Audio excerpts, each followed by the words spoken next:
For 3 decades, the world saw André Rieu as the man who made millions smile, never suspecting how much he hid behind that carefully polished grace.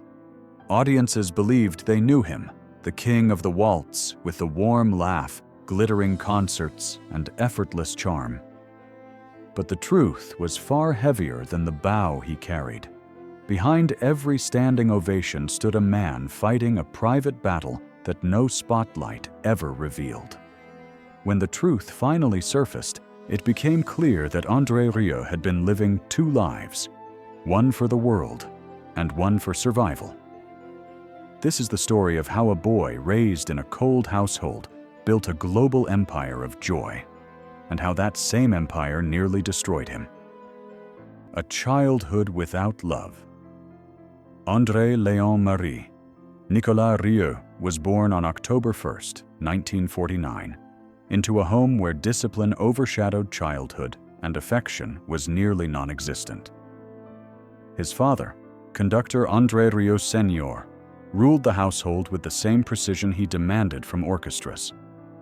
There was no laughter, no imagination, and no comfort, only standards. His mother enforced perfection with equal severity, treating emotion as a flaw. What the public later called elegance was born out of necessity, a boy learning to hide the fractures inside him. Even decades later, André admitted quietly, "My parents didn't love me. It was not bitterness, it was survival." His home taught him to mask pain, and that mask would become his stage persona. The violin that saved him at age 5, a young violin mentor, only 18, placed a violin in André's hands and unlocked something his household never allowed him to feel: safety. She didn't bark orders or measure him against siblings. She encouraged him to listen, to breathe, and to feel. For the first time, André realized music could be a refuge, an escape from a world where tenderness had no voice. It was the first secret life he created, a quiet rebellion against a home where affection was punished.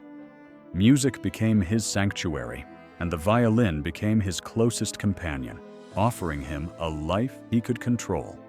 From that moment, he knew he would never stop seeking the emotional warmth he had been denied. A teenager at war with tradition. As a teenager, André's conflict deepened.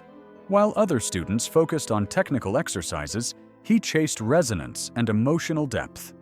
His growing love for waltzes was met with contempt. His father famously snapped, "I didn't raise you to play waltzes." Those words cut deeper than any failed rehearsal. By 1968, when André brought home Marjorie, the woman who truly understood him, his mother's fury erupted. She ordered Marjorie to leave, and André walked out that same night. He never returned. The applause that would later follow him could never erase the silence of that final walk. It was the first fracture that split his life into 2, the public artist and the wounded boy hiding behind elegance. The conservatory that rejected his heart. By the mid-1970s, André Rieu was no longer the silent boy rehearsing in dim hallways. He was a young musician battling the rigid traditions of European classical institutions. At the conservatory in Brussels, technique was worshipped and emotion was scorned. Professors demanded precision, not vitality. To them, waltzes were childish ornaments unworthy of serious performance. But André had already decided his life would not be dictated by cold tradition. He wanted music that breathed, music that made people feel human again. Yet even this dream required him to build a second life, one hidden behind politeness, obedience, and the appearance of conformity. The orchestra that was a dream and a struggle. André's rebellion took shape in 1978 when he founded the Maastricht Salon Orchestra, 12 dreamers with more idealism than money.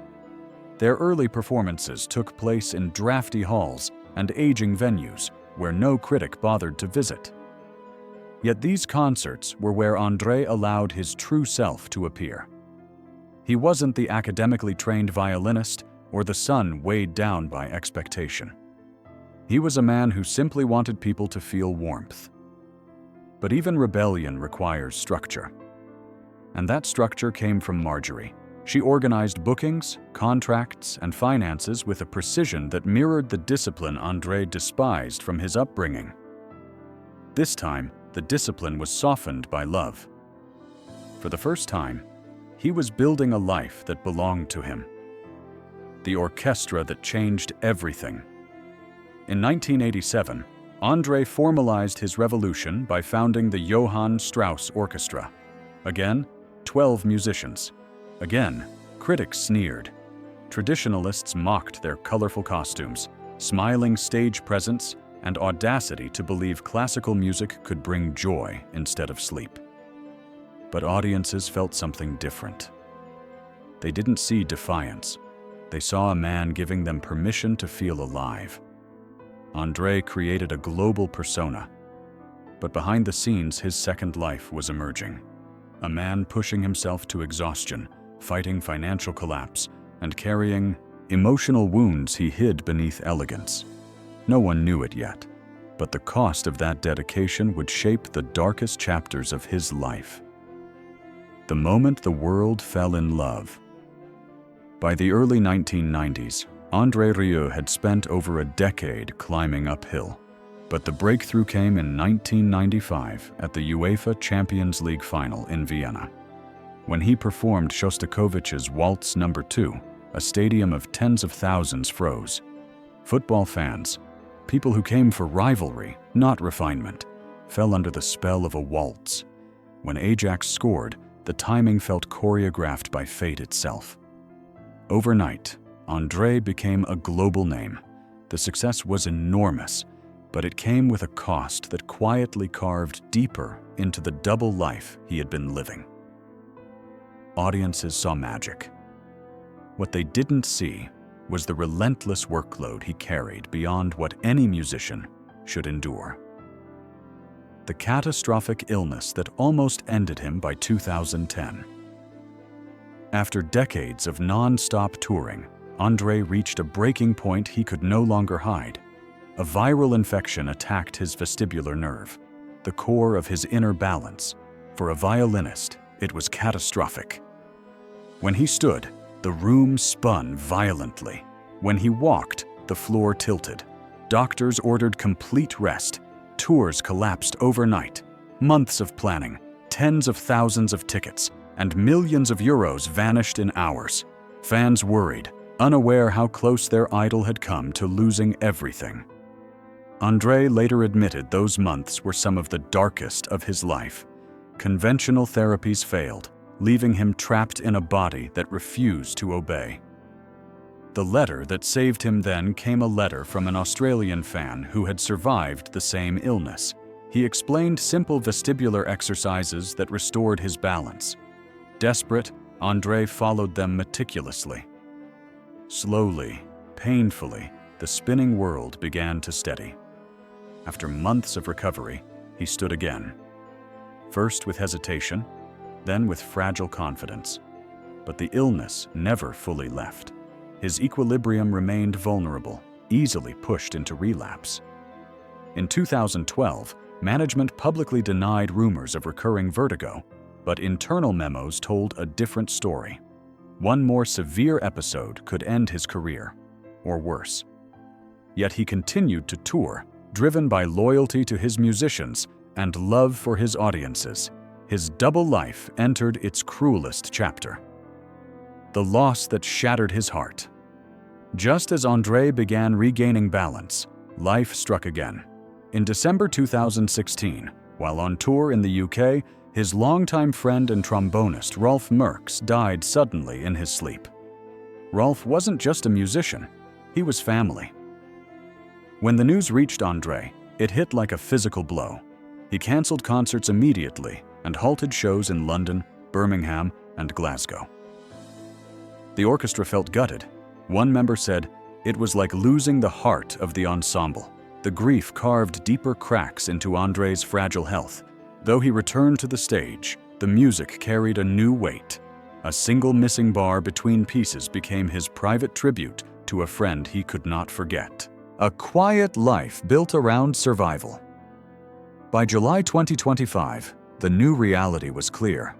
Hometown concerts, once effortless, now required careful planning. André extended a waltz one night and the crowd erupted. But backstage, Pierre's face tightened. When André walked off stage, unsteady and sweating, it was another reminder that joy could turn into danger in a heartbeat. In private, André adjusted quietly. He reduced high-energy pieces and increased slower waltzes. He practiced alone, in the quiet of his home and castle. Dawn walks, herbal teas, carefully curated meals. Every detail centered on maintaining the fragile balance his body demanded. Yet even in this slower life, André's spirit never dimmed. A legacy of joy, pain, and resilience. André Rieu spent 30 years carrying two lives at once. The shining legend the world adored, and the fragile man battling instability in the shadows. Now at 75, every note he plays is a quiet victory. Every concert is a reminder of how much he has endured just to keep the music alive.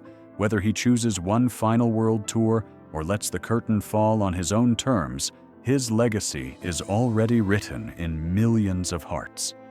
The question remains, should André attempt one last world tour or protect his health and slow down? Whatever he chooses, the music will continue to echo his resilience.